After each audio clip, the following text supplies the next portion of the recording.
Hola, ¿qué tal? ¿Cómo están? Bienvenidas, bienvenidos una vez más a una cápsula en Instituto Mavens. El día de hoy estamos con Carolina López de Yergo Pérez. Hola. Que es, bueno, en realidad es muchas cosas. Voy a decir todo lo que es nuestra invitada del día de hoy. Es diplomada en grafología y grafoscopía por la Universidad de Anáhuac en 2018, certificada como perito en grafología por Capacitación Internacional en Grafología CIDEGRAF en 2022, licenciada en Derecho por la Universidad de Anáhuac, especializada en el Derecho del Trabajo, y es experta en la asesoría legal a empresas y debido a su experiencia en obligaciones laborales, seguridad y salud en el empleo. Así que, hola. Hola. Ok, dime, la primera pregunta es, ¿qué es el derecho laboral y por qué es relevante si yo no soy abogado? Lo que tiene de particular el derecho laboral es que, como todos los tipos de derecho, pues es un conjunto, un sistema de normas que se siguen. Pero la particularidad que tiene el derecho laboral es que, por ser un derecho considerado social o de protección, tiene una aplicabilidad con independencia. No quiero ser muy técnica, entonces si soy muy técnica me dices. Ok, claro. Con independencia de la voluntad de las partes que intervienen, va a surtir efectos. Es decir, por ejemplo, la relación de trabajo existe, de acuerdo a nuestra Ley Federal del Trabajo, cualquiera sea la causa que le da origen, si existe un servicio proporcionado por una persona a otra, un servicio el cual es subordinado a cambio de un salario. Entonces, ya sea que tengamos un contrato firmado de, no sé, de asociación en participación, alguna figura, o que no tengamos contrato o lo que sea, el hecho de que esos elementos se computen y se materialicen en la realidad hace que sean sujetos de obligaciones conforme al derecho laboral. Entonces, quieras o no tener una relación de trabajo, si se cumplen esos elementos, tienes una relación de trabajo y por lo tanto tienes obligaciones, ya sea como patrón o y derechos obviamente, o obligaciones y derechos como trabajador, los cuales puedes o no exigirlos, y si los exiges, pues entonces ya hay una intervención un poco más directa. Claro. Tú hablas de subordinación, o sea, yo entiendo subordinación como alguien que te está obligando a hacer algo, pero ¿cómo es que se lee de esta parte, como desde el derecho laboral, y cómo sé que estoy siendo subordinado? Ok, hay ciertos elementos de la subordinación, ¿no? O sea, su correlativo es un trabajo subordinado versus un poder de mando. No es que te obliguen, ¿no? Entonces ya estarías obligado a, sino que de cierta forma también estás obligado, pero bueno, esos son tecnicismos en los cuales no nos vamos a meter. Sino que hay un don de mando, por ejemplo, tu tipo de trabajo está muy establecido en ciertas condiciones. Tienes un horario de trabajo, tienes un correo corporativo, tienes a lo mejor herramientas de trabajo que te proporciona pues tu patrón, la empresa donde trabajas, te dicen cómo hacer tu trabajo, ¿no? Este tipo de directrices que pues de cierta forma te lo impone el patrón, se le denominan o se le conocen como subordinación. Es decir, yo Carolina, voy a presentar un servicio, por ejemplo, de arreglar plantas, ¿no? Este servicio de arreglar plantas lo voy a prestar con esta compañía que se dedica a la jardinería, y ellos me van a decir a mí cómo tengo que cortar las plantas. Entonces, mi patrón me está diciendo, no, pues tienes que cortarlas así, así, le quitas el amarillo, le quitas el honguito, lo que sea. Y entonces, mi trabajo no está siendo, de cierta forma no está siendo muy autónomo, sino que es subordinado. Tengo cierta dirección de qué tengo que hacer y cómo lo tengo que hacer, y mi patrón me va a ir guiando y me va a proporcionar todas las herramientas, ya sea inclusive temas, por ejemplo, de horario, que si eres un prestador de servicios, tú no debes obedecer un horario, ¿no? Que es una de los como elementos particulares. O sea, hay muchísimos que podemos empezar como a escudriñar y sacar, que inclusive en juicio se pueden utilizar como prueba, porque como platicábamos hace un momento, si existe la subordinación, hay una relación de trabajo, y entonces hay obligaciones y derechos para los dos. Claro, aunque tú no tengas contrato, existe esta relación de subordinación, lo habías comentado, ¿verdad? Sí, es la particularidad que tiene el derecho laboral. O sea, sucede en el momento en que en la realidad se materializa la subordinación, o sea, un servicio personal subordinado a cambio de un salario. En el momento que esos elementos están, ya los podemos como ir desmenuzando más adelante si quieres, en el momento que esos existen, hay una relación de trabajo. Claro. siempre se habla de los derechos de las personas trabajadoras, ¿no? Pero yo no sabía que como jefe también tenías derechos. O sea, ¿qué onda con eso? Pues, como todo, siempre tiene una como correlación, ¿no? Tienes derechos porque tienes obligaciones. Tienes obligaciones porque tienes ciertos derechos. Definitivamente los trabajadores tienen muchísimo más derechos, inclusive considerados derechos humanos, que los patrones, que en algunas veces puede llegar a ser una persona física o en otras ocasiones puede ser una persona moral. Y hay ahí una discusión técnica jurídica respecto de si las personas morales tienen o no tienen derechos humanos, si son o no son humanos o están conformados por humanos, la cual no te sabría yo ¿cómo se llama? Desmenuzar. Claro. Pero, por ejemplo, en temas procesales, pues tienes los derechos de que sea un debido proceso, ¿no? Que te dejen tus probanzas, ¿no? Que tengas esta como garantía de audiencia de si alguien llega y te dice, oye, es que me está despidiendo. Oye, no es cierto, yo no te despedí, ¿no? Entonces hay como el espacio donde puedes decir, oye, no, pues es que también no te despedí, pero teníamos una relación de trabajo, ¿no? Ah, sí, teníamos una relación de trabajo, pero yo ganaba 100,000 pesos diarios.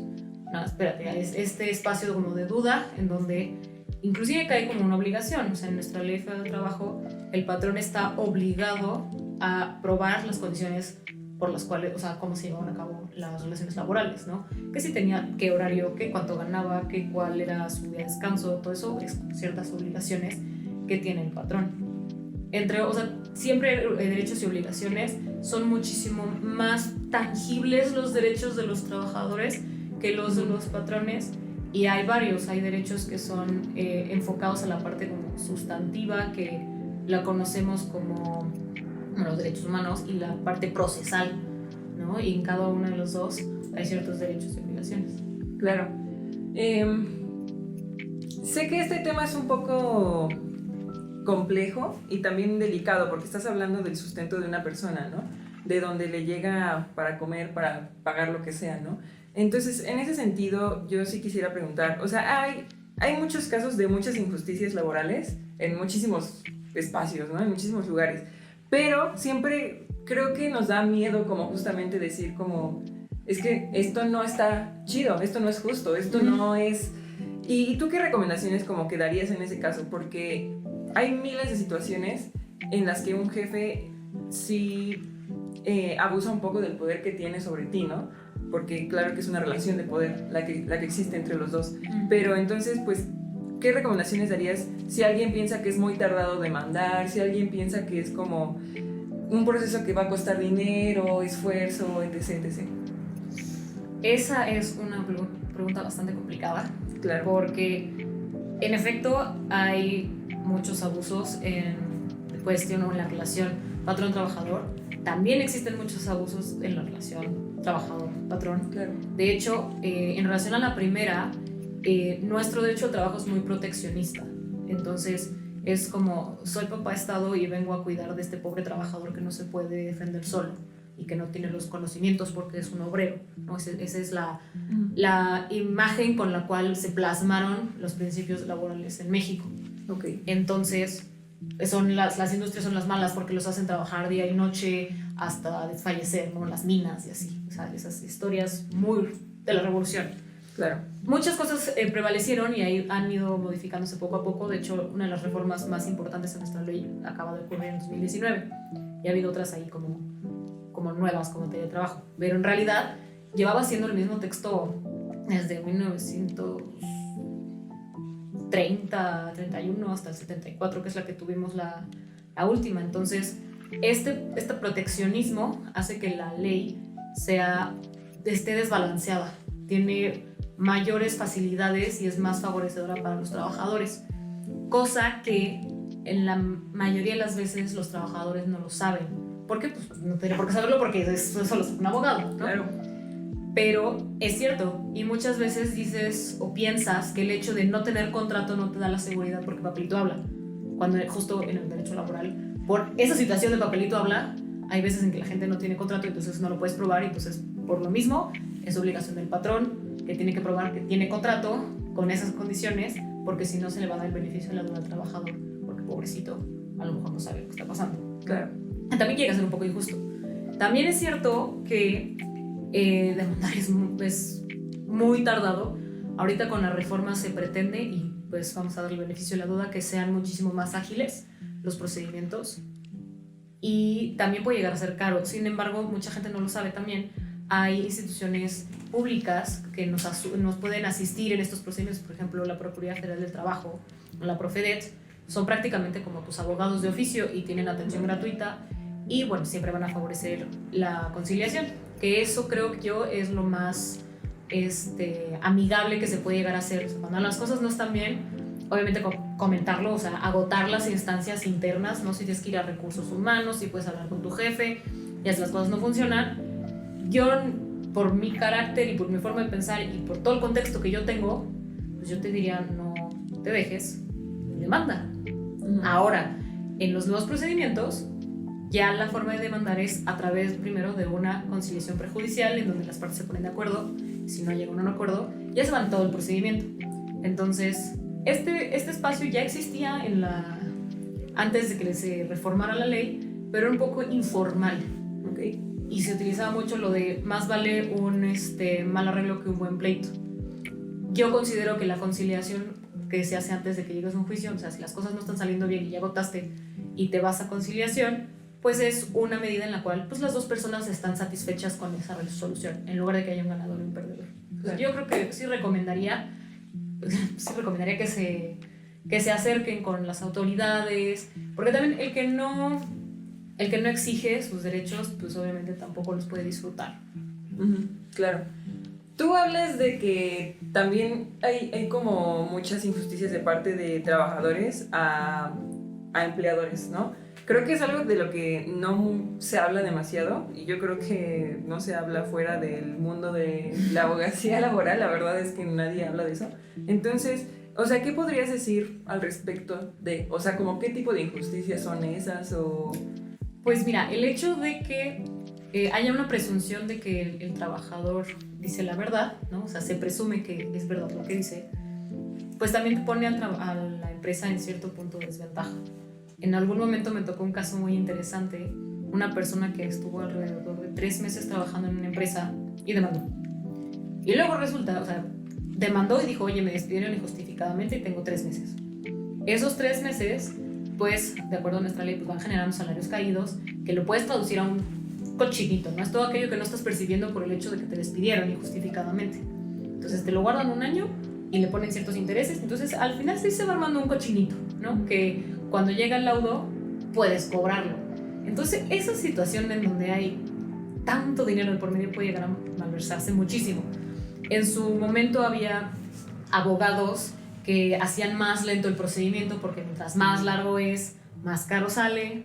Luego hay unos que dicen, no, pues a ver, a mí o sea, en realidad nunca trabajaste para esa empresa, pero como tú eres el trabajador y no tienes que probarlo, yo llego y digo, no, pues fíjate que yo trabajaba para Salinas Pliego y era su segunda al mando y ganaba 100,000 pesos mensuales. Y en el momento que yo escribo eso y lo meto al tribunal, van a notificar a la empresa, ¿no?, de Salinas Pliego, y van a decir, oye, pues te están demandando. Y le voy a decir, no, pues no es mi trabajador. No, pues no me importa si no es trabajador, eso lo tienes que venir a acreditar, ¿no? Tienes que ganar el juicio acreditando eso. Que, pues, o sea, este tipo de malversaciones, pues no me encanta comentarlas, porque entonces es dar ideas, y el chiste es que sea una pelea limpia, si es que va a haber una pelea, pero sí existen y sí sucede. Y justo ahí esas son como las partes, ¿no? Que pareciera que ves quién miente mejor. Hay unas que son súper exageradas, de cosas que nunca sucedieron. Ahorita con el nuevo modelo judicial del derecho del trabajo, pues se pretende trabajar o basarse en el principio de verdad. Entonces, si alguien dice, no, pues a mí me empujó por la puerta y me pateó y me escupió y me tiró por las escaleras y me dijo, ya no regresas, estás despedido, el juez puede llegar a decir, yo quiero hablar al C5 para ver las cámaras de seguridad, a ver si es cierto que sucedió, ¿no? Claro. Es algo que en serio casi no se comenta, ¿no? O sea, como que siempre está esta figura, como tú le dices, de trabajador pobre, indefenso, etc., etc., y pues no se habla como de lo que podría suceder al reverso, ¿no? En ese sentido te quiero preguntar, todas las personas trabajadoras de México son iguales? O sea, ¿tienen los mismos derechos o va cambiando o cómo funciona eso? Eso es una pregunta de teoría muy divertida que siempre me toca debatir pues, con mis iguales, ¿no? Del derecho laboral. Sí y no. Todos los trabajadores humanos tienen derechos humanos, pero si, por ejemplo, tú eres un trabajador que está afiliado a un sindicato, vas a poder ejercer derechos sindicales que una persona que no está afiliada al sindicato no puede ejercer por el hecho de que no está afiliado. Sí, sí, claro. Tienen el derecho humano de afiliarse a un sindicato, pero en el momento que ya te afiliaste, pues existen ahí más cosas. Claro, claro. Luego está pues el trabajador normal, que la persona que presta servicio, que a lo mejor no está sindicalizado, pero puede llegar a hacerlo. O está, por ejemplo, las personas de confianza. Las personas de confianza generalmente tienen grados directivos o grados gerenciales y se les traduce como el representante del patrón en el espacio. Claro. Y si bien sí tienen ciertos derechos laborales, también hay ciertas como limitantes. Por ejemplo, en el tema sindical, el gerente o la persona de más alto rango no puede afiliarse al mismo sindicato que el resto de sus subordinados, claro. ¿no? Entonces, o también en repartición de utilidades, o sea, se entiende que el puesto más alto tiene un ingreso mayor, entonces hay ciertos topes particulares para la gente que tiene esos puestos altísimos, ¿no? Entonces, si bien sí muchos son similares, yo diría que hay unas cuantas particularidades que valdría la pena tener en cuenta. Ok, está muy interesante porque sí, es cierto, o sea, como que no te pones a pensar en eso, ¿no? O sea, crees que todos tienen los mismos derechos, pero igual el simple hecho de pertenecer a una sección sindical y todo ese cambia, ¿no? Los derechos que llegas a tener. Sí, y de hecho es muy interesante la vida sindical, o sea, yo no he tenido la experiencia de propia mano, pero tengo muchos amigos abogados laboralistas, por supuesto, que trabajan o están muy allegados a los sindicatos. No conozco ninguna persona, mis conocidos, amigos, que sea sindicalizado y te pueda comentar qué o cómo funciona, pero yo considero que la fuerza que han tenido los sindicatos a lo largo de la historia mexicana ha sido la que ha decidido muchas cosas respecto de cuestiones sociopolíticas, ¿no? Y pues bueno, claro. Uniéndose los trabajadores pueden llegar a mover montañas. Entonces es muy interesante. Yo la verdad es que no tengo tanta experiencia en el derecho sindical, lo que yo sé es pura teoría. Claro, claro. Oye, pues ¿en dónde podemos encontrarte como para si te quieren contactar para algún caso o alguna otra cuestión? Pues estoy en LinkedIn, ahí están mis redes y pues bueno, como leíste en mi semblanza, pues también soy perito y estoy en Grafotec, que es una asociación que imagino van a poner aquí los datos. Es una asociación de varios profesionistas y pues bueno, ahí están pues, mi contacto, en su caso los servicios que ofrecemos y pues con todo gusto pues también, o sea, mi celular, mi correo a la orden del día y pues, me encanta compartir estos temas que me emocionan mucho. Bueno, pues muchísimas gracias por haber venido. Nos alegra mucho tener siempre personas tan profesionales en estas entrevistas y pues muchas gracias. Van a estar apareciendo aquí las redes de Carolina y nos estaríamos viendo entonces en la siguiente semana con otra nueva cápsula, ¿vale? Bye, gracias. Adiós.